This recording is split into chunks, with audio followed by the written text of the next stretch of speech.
তবে আল্লাহর কথা অনুসারে, কোরআনের আয়াত অনুসারে যে ওয়ামান আদা ফাউলা ইকা আসাহাবুন নারী, যারা সুদ নিতে শুরু করেছে তারাই দোজখবাসী।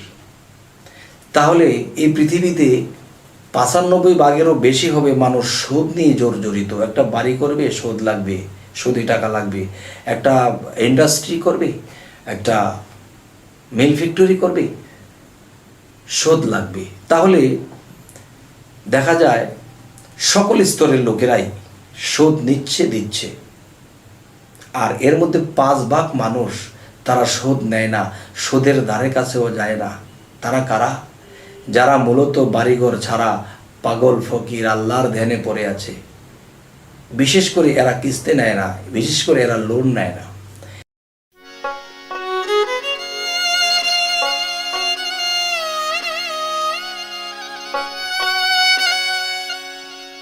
হে জগতবাসী, আজ আমি শামীম আলী চিশতি আপনাদের সামনে আরও কিছু আলোচনা নিয়ে হাজির হইলাম। সে আলোচনাগুলো হলো যে এই পৃথিবীতে আমরা এসেছি, জন্ম নিয়ে এসেছি যখন ২ বৎসর ৩ বৎসরের বয়স ছিল, তখন কিন্তু আমরা বুঝতাম না সুদ কাকে বলে এবং ধার কর্য কাকে বলে। বুঝতাম না বলেই কিন্তু আমরা নিষ্পাপ। আর যখন বুঝতে শিখেছি তখন আমাদের দ্বারা পাপ হয়। যাই হোক, আজকের যে আলোচনাটি আপনাদের সামনে করব সেটা হলো সুদ। যে আল্লাহ কোরআনে বলেছে যে সুদ নিও না, যারা সুদ নেয় তারা দোজখবাসী।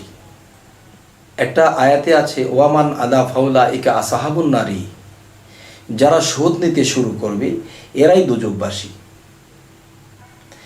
যারা সুদ নিতে শুরু করবে এরাই দোজখবাসী। এই যে কথাটি, এই কথাটা যদি আমি ভালো করে ছাকনা দেই এবং বোঝার চেষ্টা করি এবং রিসার্চ করতে শুরু করি এবং প্রমাণ করতে শুরু করি, তখন যে এই পৃথিবীতে যখন নাড়াচাড়া দেওয়া হবে তখন দেখা যাবে যে ১০০ ভাগের ভিতরে ৯৫ ভাগ মানুষ দোজখবাসী হয়ে যাবে।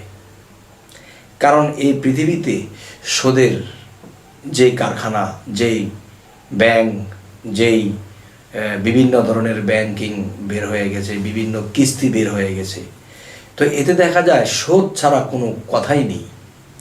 তাহলে বোঝা গেল যে ৯৫ ভাগ মানুষ জাহান্নামের দিকে যাবে এবং ৫ ভাগ মানুষ জান্নাতের দিকে যাবে।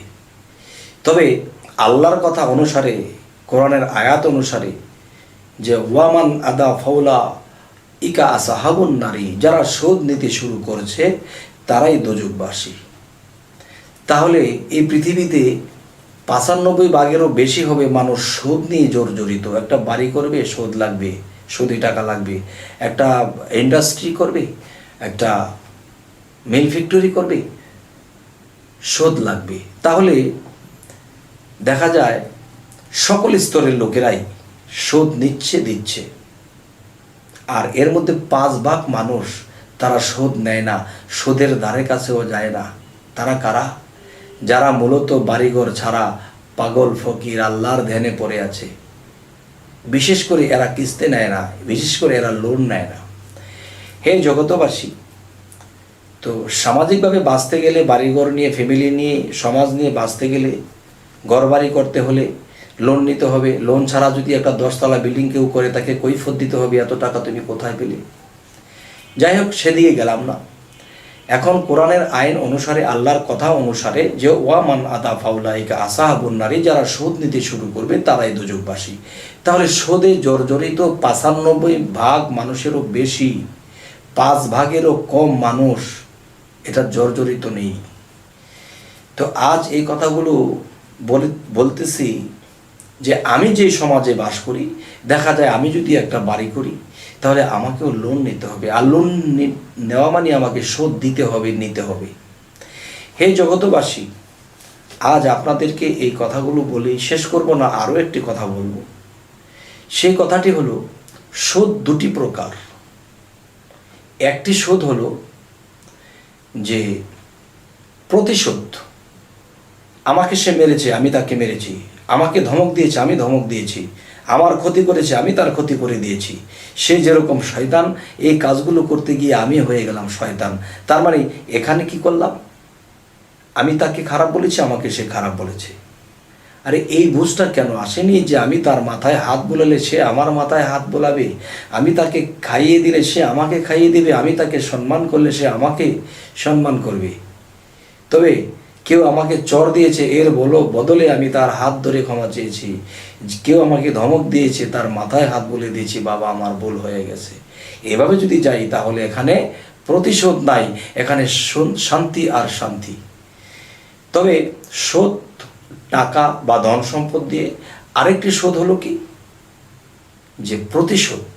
আমাকে কেউ মেরেছে, আমি তাকে মারবো, এটাই প্রতিশোধ। আর এই প্রতিশোধ যারা নেয় এবং প্রতিশোধ যারা দেয় তারাই দোজখবাসী, সেটা দুনিয়াতে হোক আর পরকালে হোক। যেমন আরও একটি বিষয় হলো, সেই বিষয়টি হলো যে শোধ। এই দুনিয়াতে সমাজ সংসার নিয়ে বাঁচতে গেলে এটা লেনদেন করতে হবে। আর এটা লেনদেন করতে গিয়ে কেউ বিপদে পড়ে করেছে, কেউ ইচ্ছাগতভাবে করেনি, আল্লাহ সেটা মাফ করবে। কিন্তু যে আল্লাহ বলেছে ওয়ামান আদা ফাউলা, যারা শোধ নিতে শুরু করবে তারাই দোজখবাসী। যারা প্রতিশোধ নেবে এবং প্রতিশোধ ফিরিয়ে দেবে তারাই একমাত্র দোজখবাসী। আর দোজখ শব্দের অর্থ কি? দোজখ শব্দের অর্থ হলো অশান্তিময় স্থান। তাহলে অশান্তিময় স্থান। আমাকে একজনে বলেছে, তুই আজ আমাকে মেরেছিস, আমি একদিন সুযোগ পেলে আমি তোর মাথাটাও ফাটিয়ে দেব, তোকেও আমি শোধটা নিয়ে নেব। তখন সে হাটে ঘাটে বাজারে যায় আর পিছন দিকে তাকায়, আরে কখন আমাকে আঘাত করে বসে। তার ভিতরে একটা অশান্তি, আতঙ্ক, স্বাধীনতাভাবে হাঁটতে পারে না, পিছন দিয়ে কেউ নাকি আঘাত করলো। তাহলে সে শোধ নেবে বলে সে অশান্তিতে আছে। আবার সেও অশান্তিতে আছে যে কোন দিন তাকে মারবো নাকি আমাকেই আবার মারে। এটাকেই বলা হয়েছে অশান্তি। আর অশান্তিরই আরেক নাম হলো দোজখ। এই জন্য বলা হয়েছে যে যারা শোধ নিতে শুরু করবে তারাই দোজখবাসী। হে জগৎবাসী, জ্ঞানী গুণীদের কাছে আমার এই কথাটি ভক্তির সাথে বলা হলো। যদি আপনারা বুঝে নেন আলহামদুলিল্লাহ, যদি না বোঝেন তাহলে কমেন্টে বলবেন, আমি বোঝার চেষ্টা করব এবং বুঝিয়ে বলার চেষ্টা করব। তবে আমাদের এই চ্যানেলের কথাগুলো যদি আপনাদের ভালো লাগে তাহলে অবশ্যই সাবস্ক্রাইব করুন, যেন নতুন নতুন ভিডিওগুলো আপনাদের সামনে পৌঁছে যায়। হে জগৎবাসী, আজ এই বলে রাখছি, সকলেই ভালো থাকবেন। আল্লাহ হাফিজ।